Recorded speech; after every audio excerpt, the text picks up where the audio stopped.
Hello बच्चों, कैसे हैं? Welcome to your KK for fees classes. तो friend, CBSE class 10th and 12th students का एग्जाम मेन पेपर का ऑलरेडी खत्म हो चुका है और आज क्लास 10th का मैथमेटिक्स था, वो भी अच्छे से बच्चों लोग का हो गया।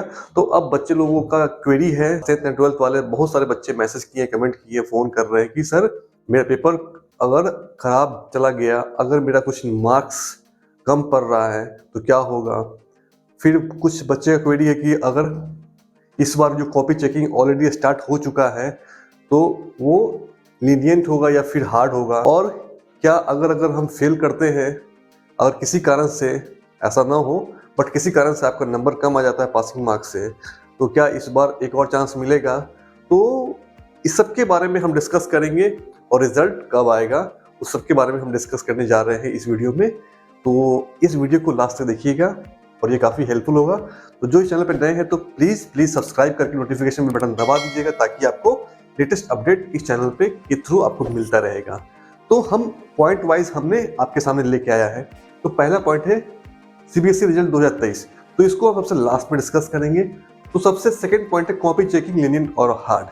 तो जो कॉपी चेकिंग स्टार्ट हो चुका है तो ये एक प्रोसेस है। क्लियर, लीनियंट होगा या हार्ड होगा ये मैटर नहीं करता है, ये मैटर करता है कि आप कैसे प्रेजेंट किए हैं अपने आंसर शीट पे। क्लियर, और जो भी सीबीएसई है, तो जो भी सीबीएसई के टीचर हैं जो रिक्रूट होते हैं पर्टिकुलर उस कॉपी चेकिंग के दौरान, उनको ऑलरेडी मैसेज दिया रहता है कि आप बिल्कुल थोड़ा देख के करेंगे, ऐसा ना हो कि आप आउट ऑफ वे जाके चेक करना है, ऐसा कुछ नहीं होता है। और उनको तकरीबन 20-25 कॉपी एवरेज पर डे मिलता है उनको, ताकि वो इजिली पूरे दिन भर में चेक करें आराम से। क्लियर, जल्दीबाजी कुछ भी नहीं है।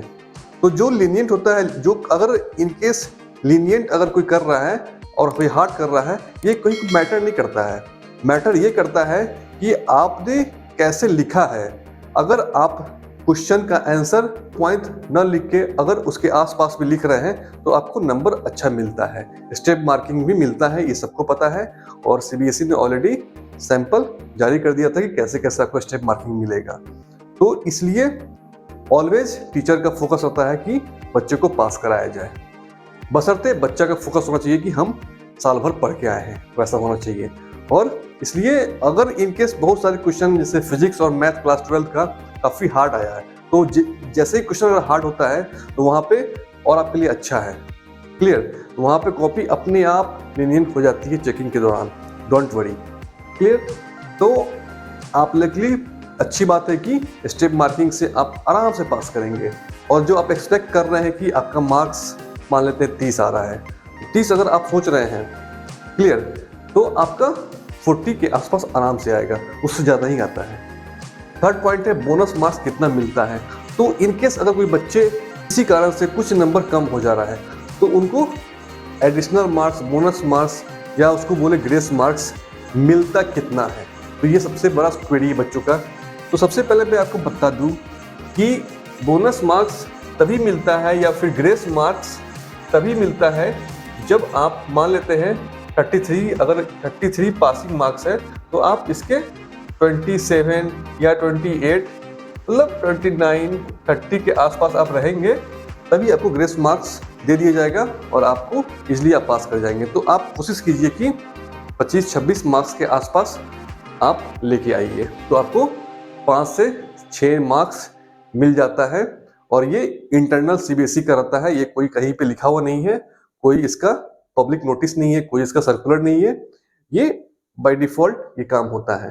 क्लियर, लेकिन अगर आप सिर्फ अगर 10-12 नंबर लेके आएंगे तो फिर मुश्किल है उसको भी देना, टीचर को भी। क्लियर, तो ये आपका जो पॉइंट था वो क्लियर हो गया होगा आई थिंक।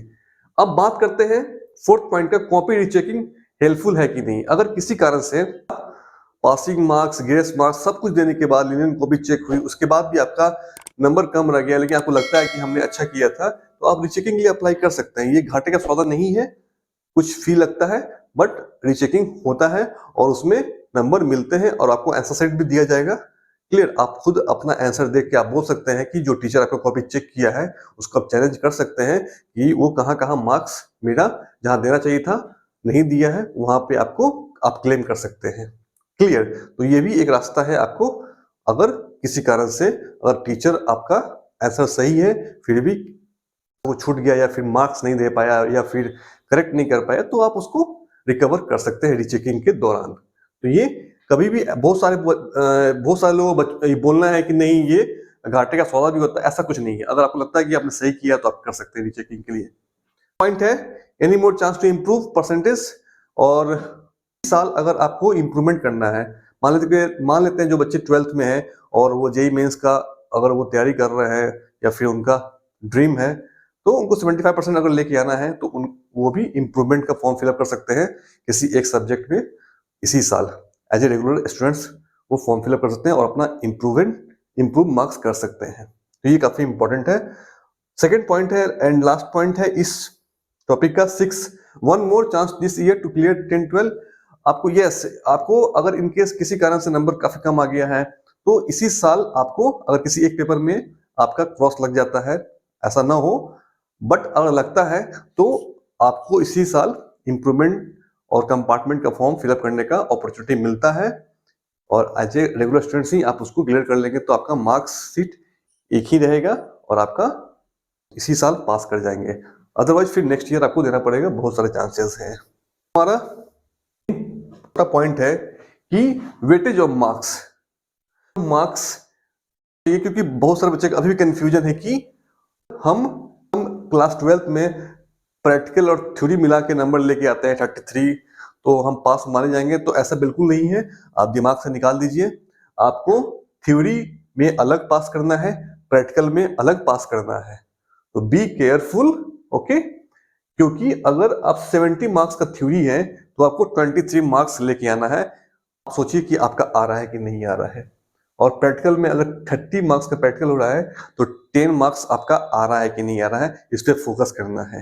नहीं तो फिर आपको एग्जाम देना पड़ेगा, रिपीट प्रैक्टिकल आएगा, रिपीट थ्योरी आएगा, तो ये प्रॉब्लम हो। तो आप लोग क्लियर रहिए कि दोनों का अलग अलग आपको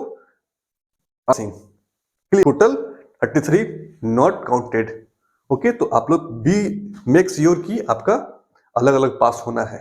बट क्लास 10th वाले बच्चों के लिए सबको पता होगा, फिर भी मैं रिपीट कर देता हूं, क्लास 10th वाले के लिए थ्योरी और प्रैक्टिकल मिला के आपको पासिंग मार्क्स लेके आना है, विच इज 33 मार्क्स 100 में। क्लियर? तो अगर 20 मार्क्स का प्रैक्टिकल है या इंटरनल असेसमेंट है तो वहां पे भी आप अच्छा मार्क्स मिलता है, तो आप थ्योरी में थोड़ा कम भी आता है तो आप 10th में इजिली पास कर जाएंगे। ओके, तो ये मेन पॉइंट था वेटेज ऑफ मार्क्स का। क्लियर? अब बात आती है रोल ऑफ एडिशनल सब्जेक्ट्स। तो हम ये बहुत ही इंपॉर्टेंट पॉइंट है, बेस्ट ऑफ 5 रूल्स के बारे में हम लोग डिस्कस किए जा रहे हैं। बहुत सारे कंफ्यूजन है, मैंने वीडियो बनाया भी है, बट अभी भी कंफ्यूजन बच्चे लोगों को बना हुआ है। तो एडिशनल सब्जेक्ट्स अगर आपके पास है तो आपके लिए ये प्रॉफिट है। अगर किसी कारण से मेन सब्जेक्ट में क्लास 10th हो या 12th हो, अगर मेन सब्जेक्ट में आपका पासिंग से कम आता है तो एडिशनल सब्जेक्ट आपका चेंज हो जाएगा, रिप्लेस। और मान लेते हैं कि मैथ्स में आपका कम नंबर आ गया पासिंग मार्क्स से 20 मेक श्योर कि पासिंग मार्क्स से कम होगा। तो आपका अगर कंप्यूटर आपका एडिशनल है तो कंप्यूटर का पूरा मार्क्स आपके मैथ की जगह पे ऐड हो जाएगा और मैथ बाहर निकल जाएगा एडिशनल सब्जेक्ट में, और मार्क्स बन के आएगा उसमें मैथ्स के पास दिखाएगा रिपीट और आपका रिजल्ट में दिखाएगा पास। तो आपके लिए बहुत ही अच्छा अपॉर्चुनिटी है अगर जो बच्चे 11th में मैथ लेना नहीं चाहते हैं। क्लियर? तो आप पास हो जाएंगे।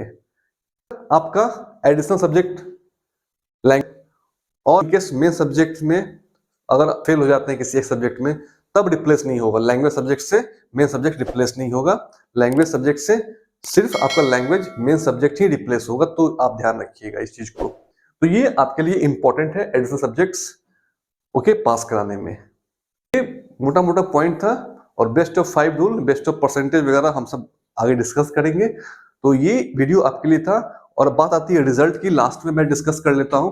तो रिजल्ट आपका जो भी प्रीवियस ईयर का हम अगर एक, तो अभी तक देखा गया है कि जो आपका एग्जाम खत्म होने के 40 से 45 डेज के बाद रिजल्ट डिक्लेयर हो जाता है। तो आपको पता है कि इस मंथ के लास्ट तक यानी 31 मार्च या 4 अप्रैल 5 अप्रैल तक मोटा मोटी आपका मान लो कि 31 मार्च को ही एग्जाम खत्म हो रहा है सारा, तो उससे आप 40 डेज ऐड कर लो, तो 10 से 15 मई के बाद क्लियर हो जाएगा, देख सकते हैं रिजल्ट।